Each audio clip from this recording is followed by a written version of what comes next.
for the mouth and for the eyes. The one I'm going to do for the mouth is going to be a 4-way toggle switch that allows me to basically control the narrow, wide, smile, frown for each side of the mouth, and then allows me to kind of mix the emotions a little bit between them. So that's what I'm going to be using for these. For the eyes, I got a lot of emotions to deal with in the eyes. So I may do little switches over here, but I'm going to think about it as we do this one. So what I'm going to do is go ahead and grab I'm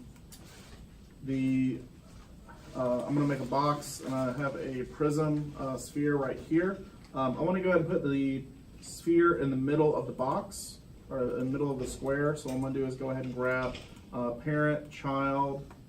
I'm going to go under constrain, parent, maintain offset, turn that off, and snap it to the middle. Okay? Let's do, how do you, no, not snap you on that. Okay, that one doesn't want to snap. So I'm going to go into my outliner.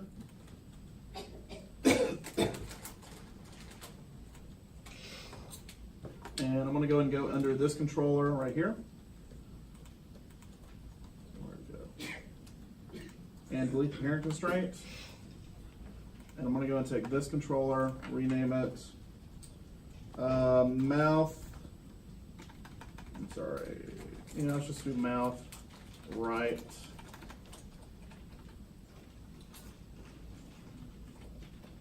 ExpressCon. I'm going to name this one Mouth Right Express Container. Okay. I'm going to take both of these, freeze transforms, so they're all zeroed out. And we're going to go and get our set driven keys. So I'm going to go under animation key, set driven key, set. And so this guy's going to be my driver, and then driven is going to be,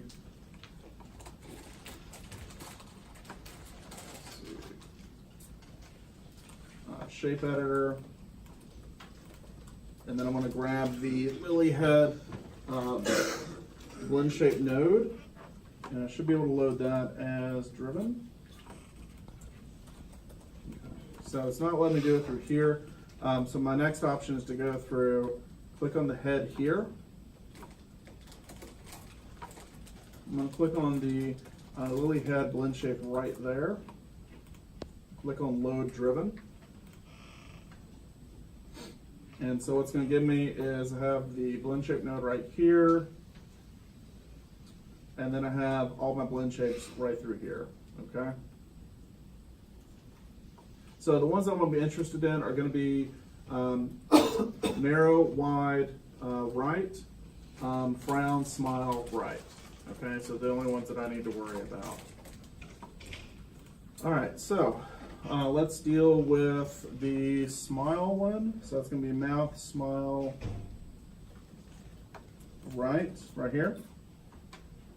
And then that's going to be that's going to be orientated towards translate wide on the right ExpressCon. Okay, so I'm going to go ahead, and since these are both kind of zeroed out, I'm going to go and hit key, and then I'm going to go down to mouth, smile, right. Actually, I'm going to go ahead and raise this up to literally the highest I can go. Go to mouth, smile, right. Make sure it's keyed the right one, and then hit key again. So now I have a controller that will allow me to move this back and forth. Make sense? Yeah? Mm-hmm. Okay. So I'm going to do the same thing with my frown, mouth, frown, right. Again, with translate wide. And I'm going to go ahead and hit key. I'm going to move this down. And I'm going to go to mouth, frown, right. And I'm going to hit key again. So now I got a controller that I can go from a smile to a frown. Now, I don't, now line of thinking for this is you're not going to be able to smile and frown at the same time on the same side of your face. I mean, your lips either got to go up or down. You can't do anything in between. So that's the reason why I'm doing it this way. Does that make sense? Okay. Now, this doesn't mean you have to do it this way. It's just the way that I'm approaching it. What would it look like if you put those two butt chips together? Is it like? We can try it. Yeah. See, that doesn't really feel like a very natural expression, so I don't think we need that. All right, so let's do narrow wide. So we're going to be doing, again, starting from 0, left and right. Let's do mouth wide right, and that's going to be on translate X. Okay? So I'm going to go ahead and key that, and then I'm going to move it out to right about here. And then I'm going to go to mouth wide right, activate it fully, and key. I'm going to go ahead and do mouth narrow right. Let's bring this back down to 0. Mouth narrow right. Key it. Move this over.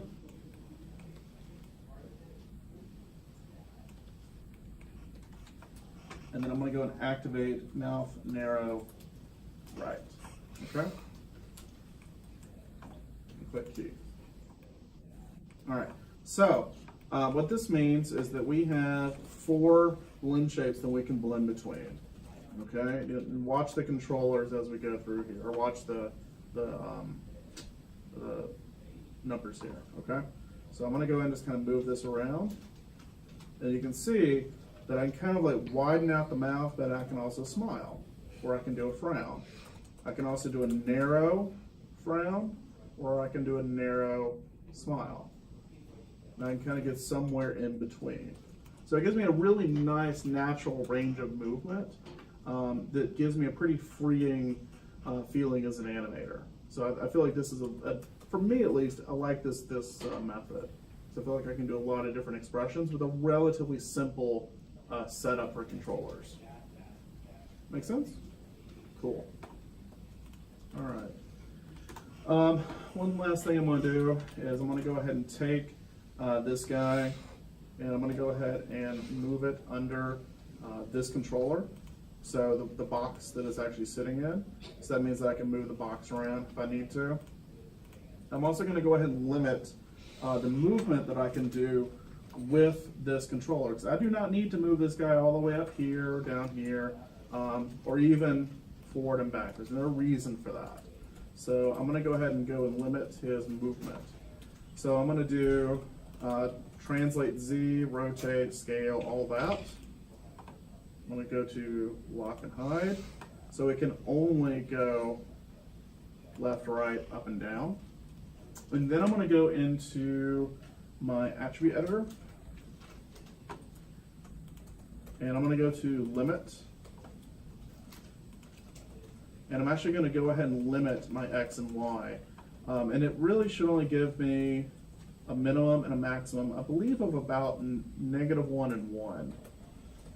So if I go out to about here, so where it's -1, I can take like this value on the translates, and I can say I want to load that information over here, limited as a minimum.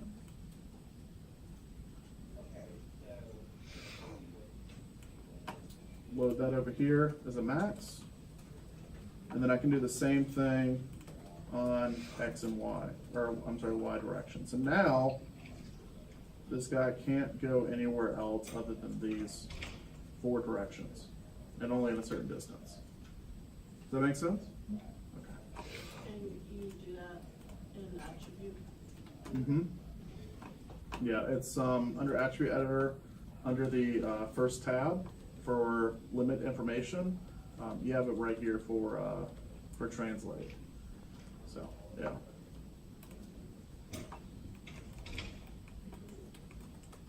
All right. Any questions on that?